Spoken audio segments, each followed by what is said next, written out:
Hello friends, स्वागत है आपका आपके इस यूट्यूब चैनल टूरिस्ट स्टूडेंट पर। दोस्तों यहाँ पर अभी आप देख सकते हैं कि एक ऑफिशियल नोटिस जारी किया गया है 1/4/2024 के अंतर्गत, और ये विज्ञापन संख्या 1/2023 है और important notice regarding advertisement number 1/2023 post stenographer या इंस्ट्रक्टर स्टेनोग्राफर। ठीक है, तो आइए इसको हम लोग ओपन करते हैं और जानते हैं कि इसमें क्या कुछ कहा गया है। ठीक है, तो यहाँ पर यह नोटिस आपके सामने है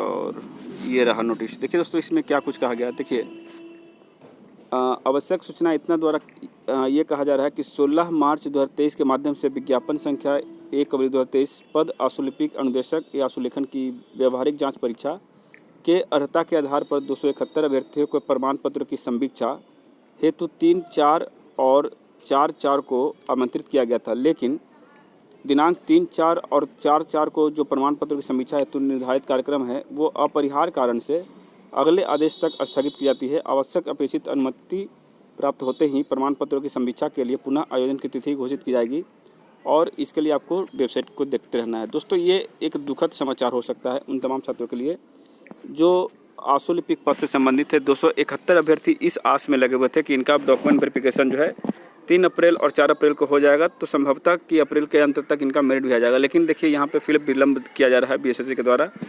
कारण तो बताया नहीं जा रहा दोस्तों, कारण कुछ भी हो, लेकिन यहाँ पे बहुत ही घटिया किस्म का ये सिस्टम है बीएसएससी के द्वारा। ये लगातार डिले पे डिले करने का आदत जो है इनका ख़त्म ही होने का नाम नहीं ले रहा। पता नहीं क्या है इनके अंदर में, खूबी है कि कुछ गलत तरीके से ये भर्ती प्रक्रिया को आगे ले जाना चाहते हैं कि बार बार जब आप नोटिस देकर के छात्रों को बुला लिए, सारा तैयारी आप कर लिए, ज़रा सोचिए जो कुछ इसी 271 में से हो सकते हैं 20 कैंडिडेट 50 कैंडिडेट बाहर रहते होंगे, वो टिकट वगैरह करवा करके यहाँ खर्च करके आए होंगे बिहार में और पूरी तैयारी के साथ तैयार रहे होंगे, और ऐसे में उनको 2 दिन पहले ये पता चलता है कि उनका डॉक्यूमेंट वेरिफिकेशन होना ही नहीं है उस तिथि में, और अगली तिथि कब आएगी ये भी नहीं बताया जा रहा है। ये सिर्फ ये बताया जा रहा है कि अगली तिथि आपको जल्द बता दी जाएगी। कब बताई जाएगी? अप्रैल के अंत में बताएगी, अप्रैल के मिड में आएगी, या फिर मई जून जुलाई ले जाएगी। तो कहीं से भी ये सही नहीं है। बीएसएससी को इस पर ध्यान देना चाहिए। बार बार कहता हूँ कि इस पर ध्यान मत नहीं बोल पाऊँगा, सॉरी, बोलने को बहुत कुछ है लेकिन नहीं बोल पा रहा हूँ क्योंकि ये सोशल मीडिया है।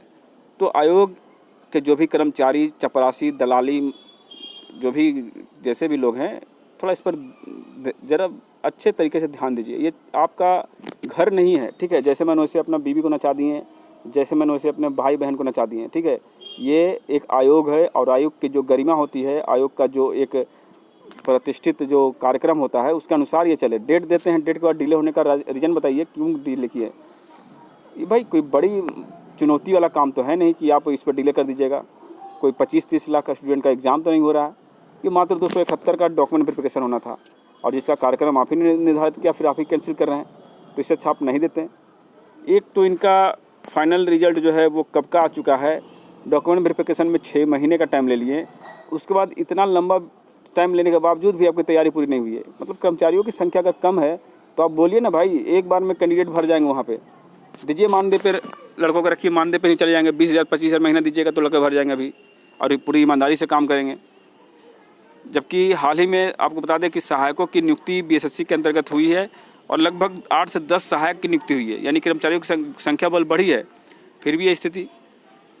खैर, इस पर ज़्यादा हम बात अब नहीं करेंगे। हम यही कहेंगे भाई, और जब ये स्थिति छोटे से एग्ज़ाम के हद, तो अब इंटर स्तरीय के बारे में ज़रा सोच के देखिए कि उसका अभी तक पीटी एग्ज़ाम नहीं हुआ है। पीटी एग्ज़ाम सफलतापूर्वक होता है कि नहीं होता है, ये भी एक संदेह का विषय है, क्योंकि ये बिहार एसएससी है। इसके पास पुख्ता इंतजाम रहने का कोई संभावना ही नहीं है, क्योंकि ये कम समय में काम चलाने वाले लोग हैं। बहुत ही कम रेट में ये एजेंसी पकड़ेंगे, बहुत ही कम रेट में ये एग्ज़ाम सेंटर अलॉटमेंट करेंगे, जैसे तैसे एग्ज़ाम करवाएंगे। मामला तो गड़बड़ होगा ही, पेपर लीक होने की संभावना ही बनी रहेगी।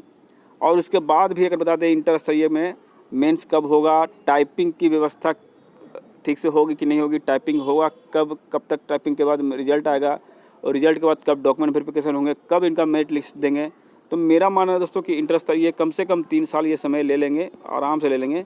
और वहीं CGL 4 की बात करें, उसकी भाई तैयारी इनके पास खुद नहीं हो पाई होगी, क्योंकि CGL 4 भी लगभग 10 लाख से कम कैंडिडेट फॉर्म भरने वाले हैं नहीं, तो वहाँ भी एक चुनौतीपूर्ण एग्ज़ाम होने वाला है। क्योंकि CGL 3 में आप देख ही चुके हैं कि पेपर रद्द हुआ, 1-2 पेपर संदेह के विषय में चला गया और आज तक उस पर सुनवाई ही होती रह गई, कोई फ़ायदा भी नहीं हुआ।